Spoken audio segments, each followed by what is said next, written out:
A very good afternoon, ladies and gentlemen. It's exactly 3 p.m. here in Cairo, and it's time for an expanded news bulletin, political, economic, and sports. I'm Rana Al-Qassas. I'll be back in a short break with the headlines, so please stay tuned.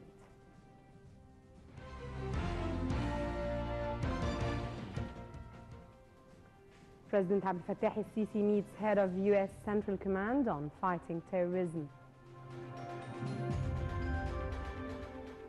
46th round of the Arab Information Ministers' Council kicked off in Cairo. And Iraqi forces thwart third Daesh attack east of Ramadi.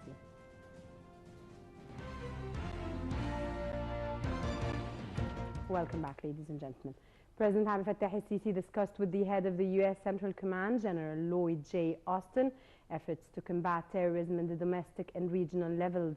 Presidential spokesman Ali Youssef said that during the meeting, the president pointed out that Egypt has against the consequences of not taking action to stop the flow of foreign militants and weapons to terrorist groups to some countries in the region. The talks also covered the situation in Yemen, Iraq, and Syria. The meeting was attended by Minister of Defense General Sudqi Subhi and the American ambassador to Egypt. The president also met with Austrian Foreign Minister Sebastian Kurz.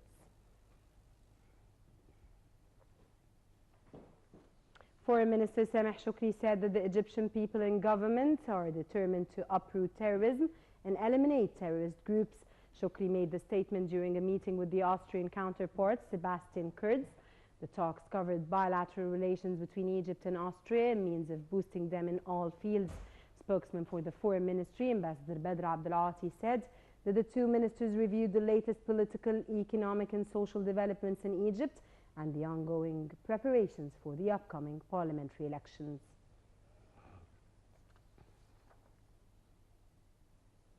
The 46th round of the Arab Information Ministers' Council kicked off on Thursday at the Arab League Secretariat General in Cairo under the chairmanship of the United Arab Emirates.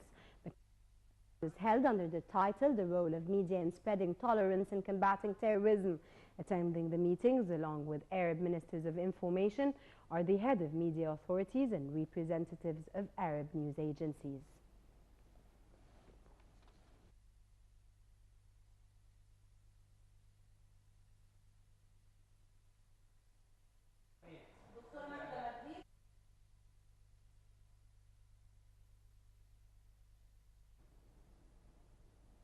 And to shed more light on the session, we are joined over the phone with Dr. Magda Bagneed, media professor. Dr. Magda, a very good afternoon and welcome here on Nile TV. Welcome here, nice to hear from you. Would you please brief us on the activities of today's session at the 46th round of the Arab Information Ministers' Council? Yes. Can you brief us on the activities that took place today at the session of the Arab Information Ministers' Council that kicked off in Cairo today? Okay, let me tell you, first of all, this is a very important council, please, at the time being, because of what the Egyptians and the Arab countries are passing through. I know that it has three main or major points that they are focusing on. The first one, which is of major importance, is, fighting terrorism and, to find a solution for the our area combating the terrorism and terrorist acts. Number two, we have to focus, they are focusing on having a peaceful and forgiving kind of attitude among each other, not to select things to fight among, but to have more peace among the area itself. This is the second one. And the third would be for the development on media issues, programs for media issues between Arab countries. I think the three of them are very important because terrorism is the main thing that we're fighting in Egypt, at least. And also the Arab world, if you see, I just want to mention countries, most of them are suffering from terrorism. And the second one, which is the development. Dr. Magda. Yes. Dr. Magda, how do you see the role of media in facing terrorism in the region and the importance of media in this role? The role of the media here is to give guidance and awareness, not to listen to things like rumors. because we need to build on, because we have to know that during the time of chaos, like we are living in a case, the area now, the Middle East is having some chaos because of what passed through at least the 3 years or the 4 years. Now, when the mass media will focus on the cause and focus on how to develop the Arabs together, the Arab nations together, that would be very important. We have to have programs to deal with issues of developing these countries, especially after what we have went through, come through. This is very important. Dr. Magda, how do you assess the significance of holding the meetings in Cairo at such a time? I think this is of prime importance because we are in the middle of, building Egypt, we're trying. And as you see, Egypt now is more towards dynamic action, especially after the 2 conferences held before the one in Sharm el-Sheikh, which was the economic conference that took place about 2 months ago. And then with the African before, and then with the Arabs. I think Egypt is becoming here the center for action in this case. And also it will gain credibility among the region and also worldwide. I think this is very important for Egypt and for the rest of the Arab countries. Dr. Magda, you mean that such a meeting in Cairo is confirming again that Egypt is gaining its regional role and its leading role in the region once again? Yes, yes. You can see the leading role of Egypt in such conferences that we are holding. And we are moving kind of a little bit fast, which is good again. I mean, very soon the world will witness the inauguration of the Suez Canal, which is the number 2, for the number 2 inauguration. The first one was years and years ago, last century. But now we have this present for the entire world, better world economy, and also it will make things. And I think this is a very good time to hold this kind of conference here in Egypt. And I hope it will be successful, that we will carry on from here in the future. Thank you very much, Dr. Magda Magneed, for joining us here on Nile TV, Media Professor. We have the pleasure of having you, and thank you so much for being with us and letting us know more about what's going on in the 46th Arab Information Ministers Council that kicked off in Cairo today. And we move on with the news, where UN Chief Ban Ki-moon announced talks between warring Yemeni parties in Geneva on May the 28th to end over 7 weeks of war.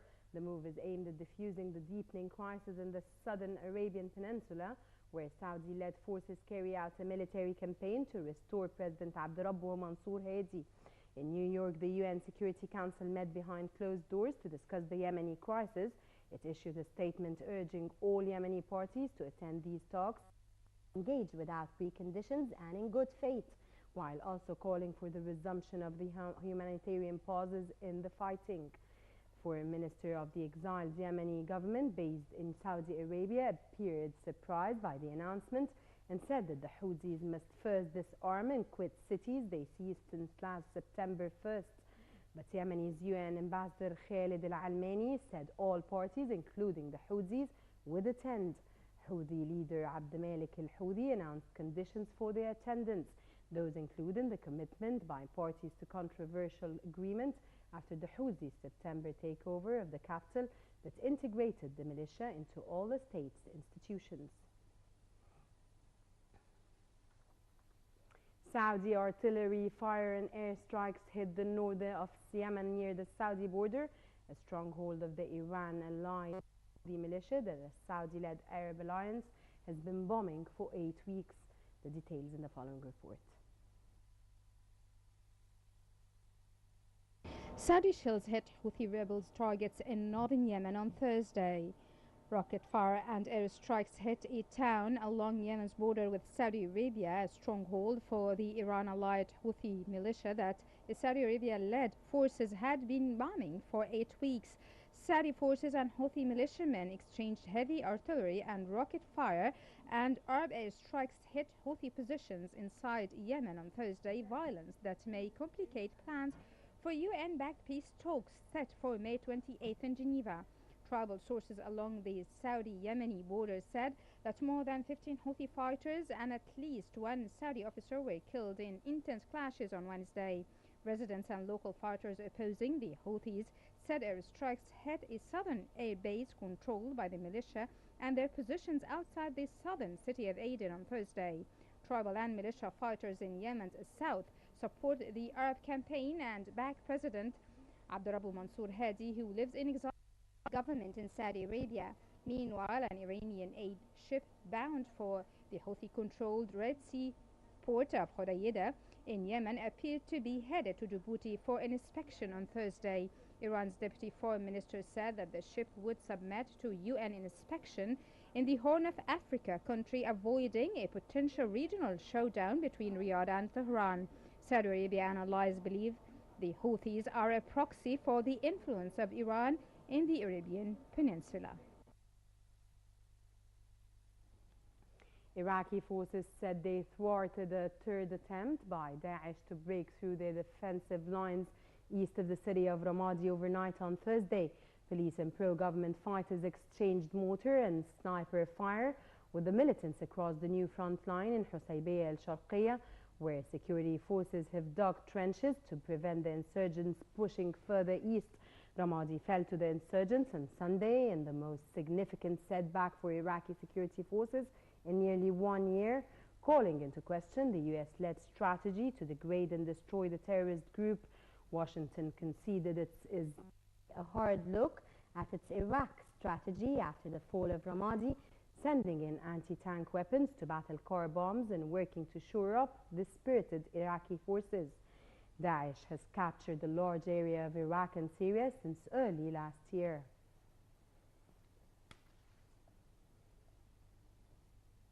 Daesh terrorist group seized full control of the ancient Syrian city of Palmyra on Thursday, putting the World Heritage Site and its priceless artifacts at risk of destruction. More details in the following report. Daesh militants in Syria have entered the ancient ruins of Palmyra after taking complete control of the central city, but there are no reports so far of any destruction of antiquities.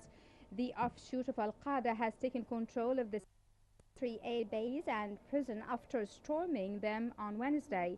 Daesh said in a statement that it was in full charge of the city, including the military installations, and that the retreating pro-government forces had left behind a large number of their dead. Sources said that clashes since Wednesday had killed at least 100 pro-government fighters.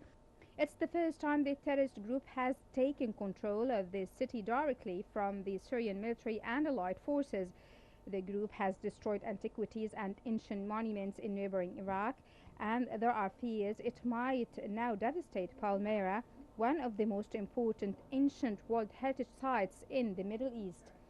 The major assault on the city, which started a week ago, is part of a westward advance by the terrorist group that is adding to pressure on the overstretched army and pro-government militia, which have also recently lost ground in the northwest and south.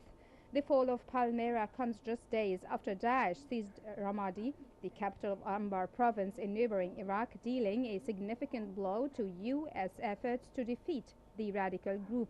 The terrorist group now controls more than half of the Syrian territory.